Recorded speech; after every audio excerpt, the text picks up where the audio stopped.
Guys, baka makaranas kayo nito sa Mio MXi 125 na error. Ayan o.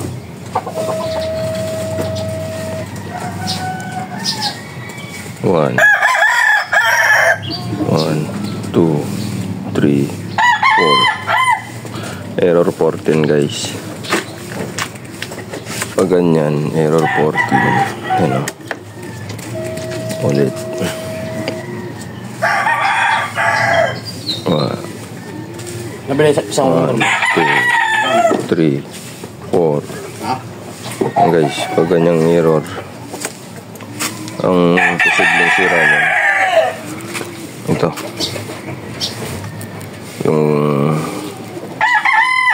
itong kadena dito sa loob, engine ang tawag dito. Basta ito yung putol, yung nakakapit sa camshaft.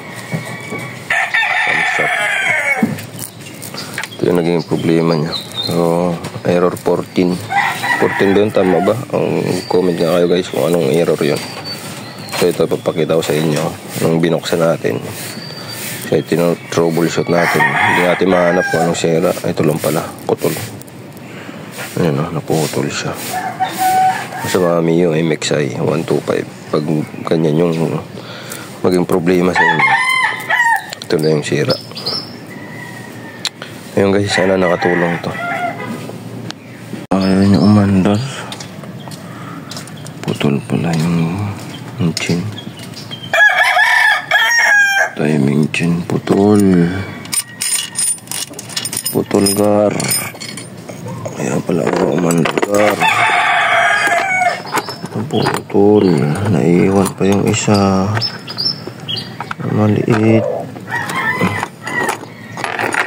Putol. Shee.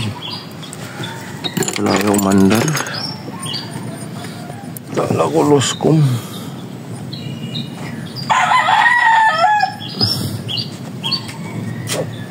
Tay tayo dyan.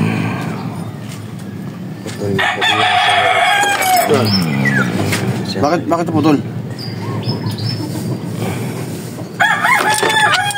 Ang putol ito. Gabi?